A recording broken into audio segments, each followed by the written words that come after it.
Bonjour à tous et bienvenue sur Synapse, la chaîne qui vous dit ce qu'il se passe dans la tête de votre chien. Aujourd'hui, nous allons détailler pour vous un nouveau sujet, tout ce qu'il faut savoir autour de l'apprentissage de la propreté pour votre compagnon à quatre pattes. Lors de son adoption, vers 8 semaines, votre chiot n'est généralement pas encore propre. Sa vessie est petite et se remplit vite.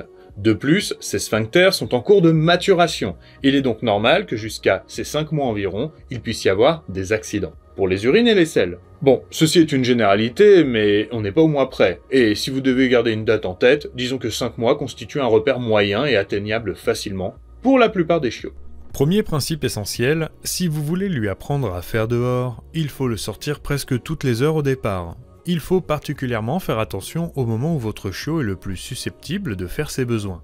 Ces moments sont à son réveil, après son repas, après avoir joué. Votre chiot va avoir envie d'éliminer, donc c'est à vous d'anticiper ses besoins et d'être prêt à l'accompagner dehors rapidement. Vous êtes à peu près sûr qu'il va éliminer sans trop attendre longtemps, et ce sera l'occasion de le féliciter. Une fois dehors, et avant de partir jouer ou se promener, il faut laisser votre chiot renifler le sol et attendre patiemment qu'il élimine. On évite au maximum les distractions pour qu'il puisse penser à se soulager, car les chiots se déconcentrent très vite, et c'est pour ça que certains attendent d'être rentrés à la maison pour se rappeler qu'il fallait faire pipi. Lorsque votre chiot s'exécute, laissez-le bien terminer avant de le féliciter et le récompenser, pour éviter qu'il ne s'arrête en cours de route. Enfin, évitez de rentrer juste après qu'il ait fait ses besoins, pour ne pas que l'élimination soit associée à la fin de la promenade. Évidemment, tout n'est pas aussi simple, et il risque d'y avoir des ratés. C'est normal, et ce n'est pas grave. Alors si votre chiot a fait ses besoins à l'intérieur de la maison, quelle est la stratégie à adopter? Nous allons voir ensemble que cela dépend du moment où vous découvrez les faits. Si vous le surprenez en train de chercher ou de se mettre en position, ou qu'il commence juste à faire, vous pouvez faire une disruption pour l'interrompre, en claquant dans vos mains ou en disant non par exemple. Ensuite, vous l'attrapez rapidement mais sans colère, et vous l'emmenez très vite à l'endroit où il a le droit d'éliminer. Entendons-nous bien, il ne s'agit pas de le punir, mais de l'interrompre pour lui montrer quoi faire à la place. C'est le principe du contre-conditionnement. Ne faites pas peur à votre chiot, il est impressionnable à cet âge-là. Il risque d'avoir du mal à finir, soyez patient et félicitez-le très chaleureusement ensuite. Deuxième situation, vous arrivez trop tard et l'incident a déjà eu lieu. Dans ce cas, il ne vous reste plus qu'à nettoyer sans rien dire.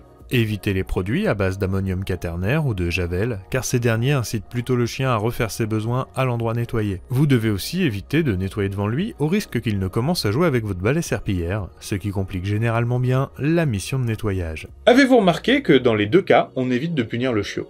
Non seulement les punitions ne servent à rien, mais elles nuisent à l'apprentissage. Le chiot puni, pour avoir fait devant vous dans le salon, aura peut-être compris qu'il est interdit de faire ses besoins dans ce contexte, c'est-à-dire dans le salon, en votre présence, en journée. Il pourra donc faire dans la cuisine, la nuit ou derrière le canapé, ou encore quand vous avez le dos tourné. Ou encore il comprendra qu'il doit faire disparaître les traces en léchant son urine et en mangeant les excréments. Ainsi, si vous le grondez, vous risquez surtout d'avoir un chiot qui ne fait plus devant vous, et détecter les moments opportuns pour le sortir sera plus difficile.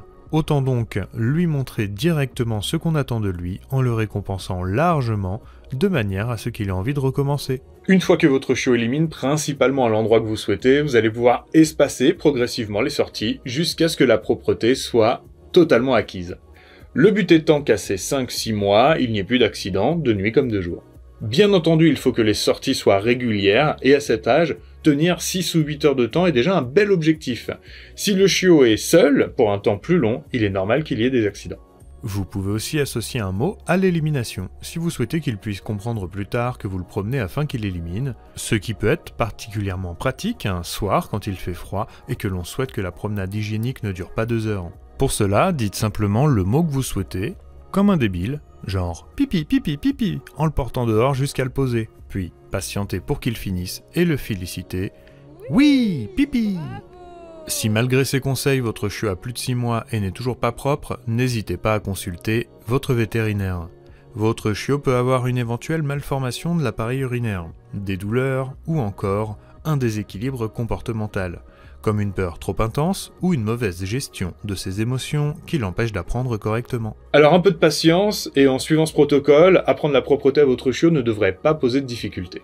Et on espère que cette nouvelle vidéo vous a plu, et si c'est le cas, qu'est-ce qu'on dit ?